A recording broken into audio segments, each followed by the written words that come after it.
La rade de Mamoudzou, chef-lieu de Mayotte. Dans cette baie, comme sur la terre ferme qui longe la côte, le temps ne s'arrête jamais ou presque. Les bruits des voitures, des motocyclistes se mêlent au vrombissement des moteurs des barges ou autres embarcations nautiques sans discontinuer. La rive qui porte aujourd'hui le nom de la Rocade est un lieu chargé d'histoires aussi diverses que variées, surtout en termes de développement. Daniel Monchéry, 65 ans, est un témoin de premier rang de la transformation du site, plus particulièrement dans les années 70, une période charnière pour Mayotte sur le développement socio-culturel, voire même cultuel. Nos anciens nous disaient que ce curé partait vers la petite île qu'on appelait Rassi-Mon-Père. C'est entre, quand vous faites le quai d'Amphidrome, le quai Colas, en plein milieu, il y avait une petite île, toute petite. Je vous donnerai un exemple, comme celle qu'on voit entre Magicavo et Kungu. Une petite île comme ça.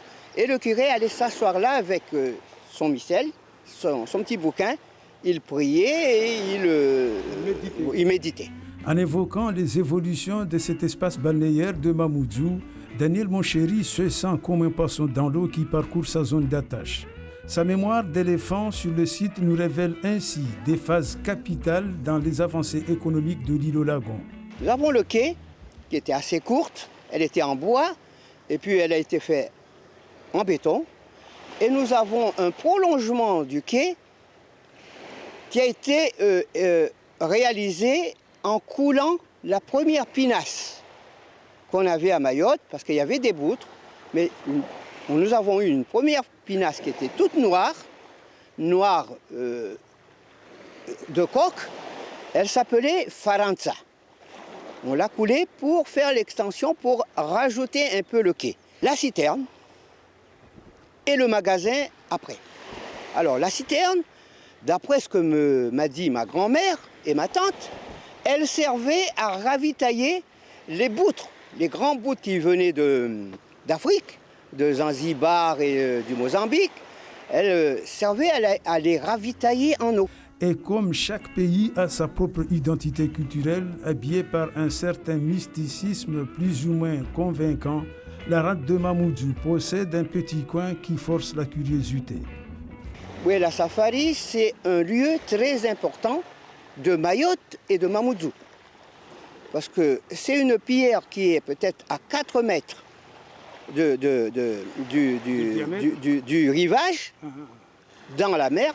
Quand la mer est basse, elle émerge, et quand la mer est haute, elle est engouffrée par l'eau. Cette pierre a une signification très importante.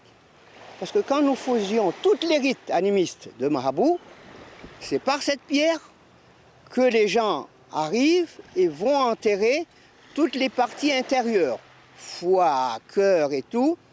C'est là où on fait l'offrande aux esprits.